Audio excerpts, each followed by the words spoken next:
جتنے لوگ آپ بیٹھے ہیں اتنے لوگ اٹھ کے کسی دنیا دار کے ڈیرے پہ چلے جائیں اور اس سے وہ مانگیں جس کا دینا اس کے لیے مشکل نہ ہو اور دینے سے کوئی خاص فرق بھی نہ پڑتا ہو، تو وہ اتنے لوگوں کو خالی موڑے گا؟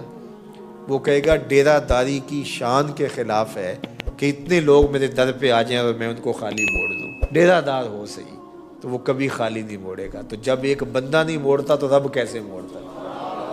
اور پھر اس نے خود ہی کہا مجھ سے مانگو، خود کہا، بلایا، دروازے پہ چوکھٹ پہ کھڑا کیا، تو پھر اب کہے گا واپس چلے جاؤ، یہ کریم تو نہیں کرتے۔ اللہ اکبر۔ تو کہا تمہارا رب حیا کرنے والا کریم ہے، بندہ جب اس کے سامنے ہاتھ پھیلا کے دعا مانگتا ہے اللہ کیا فرماتا ہے؟ یستحیی من عبدہ، مجھے اپنے بندے سے حیا آتی ہے، ان یردہما صفرا، کہ ان اٹھے ہوئے ہاتھوں کو خالی موڑو۔ تو ہاتھ پھیلا کے اس کے حضور دعا مانگیں، وہ اٹھے ہوئے ہاتھوں کی لاج رکھتا ہے۔ فرمایا کہ جب بندہ ہونٹ ہلاتا ہے تو میں اس کے قریب ہوتا ہوں۔ اللہ اکبر۔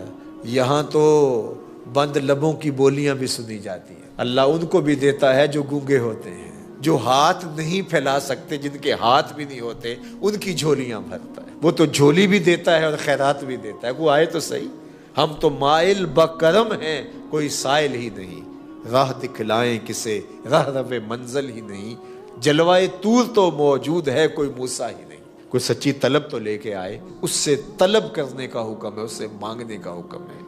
تو اللہ سے مانگو، اللہ کے حضور اپنی ضرورتوں کو رکھو۔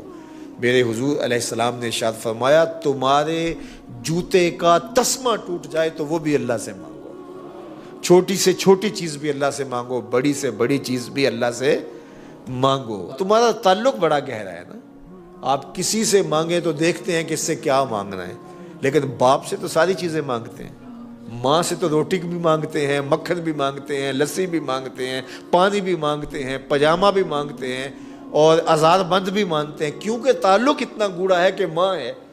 تو انسان باہر دیکھ کے کہتا ہے کیا کہنا ہے کیا نہیں کہنا، لیکن ماں کا رشتہ گوڑا ہے تو سب کچھ مانگتے ہیں۔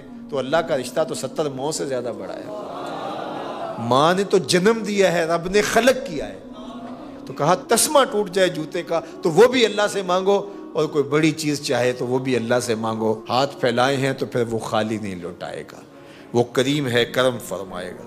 تو فرمایا اجیب دعوت الداع اذا دعان، میں مانگنے والے کی پکار کو سنتا ہوں، اس کا جواب دیتا ہوں۔ اجیب، میں جواب دیتا ہوں، اذا دعان، جب بھی وہ مانگتا ہے۔ بعض لوگوں نے کہا کہ اس وقت نہ مانگو، اس وقت مانگو، اللہ سے جب مرضی مانگو۔ دنیا داروں سے مانگنا ہو تو وقت متعین کرنا پڑتا ہے۔ اس وقت تو صاحب سوئے ہوئے ہوں گے، آپ جا کے دستک دی تو موڈ آف ہوگا، تو ہم چندہ بھی مسجد کے لیے مانگے تو وہ بھی نہیں دیں گے، حالانکہ ان کا فائدہ ہے، ان کا بھلا ہے۔ اس وقت تو آج کل آخری تاریخیں چل رہی ہیں مہینے کی، تو ان دنوں کے اندر نہیں مانگنا ہے۔ یہ وقت تو ان کا فیملی کے ساتھ بیٹھنے کا ہے، اس وقت جو ہے وہ ان کے پاس نہیں جانا ہے، ان سے نہیں مانگنا ہے۔ پھر جس سے مانگنا ہو اس کی زبان میں مانگنا پڑتا ہے۔ اللہ سے جب مرضی مانگو، دن کو مانگو، رات کو مانگو۔ لا تاخذہ سنۃ ولا نوم، نیند تو نیند رہی، اونگ بھی نہیں آتی اسے۔ تو جب بھی مانگو گے، اذا دعان، جب بھی مانگو گے، جہاں بھی مانگنا ہے مانگ لو، نماز کے اندر مانگ لو، اہدنا الصراط المستقیم۔ تشہد میں بیٹھے ہو اس وقت مانگ لو، ربنا اغفر لی ولوالدی، سلام پھیرا ہے پھر ہاتھ پھیلا کے کھڑے ہو جاؤ، ربنا آتنا فی الدنیا حسنۃ وفی الآخرۃ حسنہ۔ نماز سے پہلے مانگا، نماز کے اندر مانگا، تشہد میں مانگا، سلام پھیرا پھر مانگا، پھر کھڑے ہوئے پھر مانگا، پھر بیٹھے پھر مانگا۔ اللہ اکبر، مانگتے رہو، وہ جھولیاں بھرتا رہے گا، اس کے خزانوں میں کمی۔ پوری کائنات اس سے جو مانگا جا سکتا ہے وہ مانگ لے اور اللہ اس کو عطا کر دے۔ اس کے خزانے میں اتنی کمی بھی واقع نہیں ہوتی۔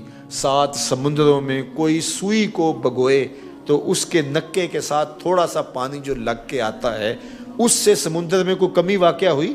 لیکن ہوئی، اس لیے کہ سمندر محدود ہیں، اور محدود سے کمی ہوتی ہے، تو وہ جو گیلی ہوئی سوئی تو اس سے تھوڑا سا پانی کم ہوا۔ اللہ کائنات کو آدم علیہ السلام سے لے کر قیامت تک جو مانگتے ہیں دے دے، اس کے خزانے میں اتنی کمی بھی واقع نہیں۔ تو کہا مانگو مجھ سے۔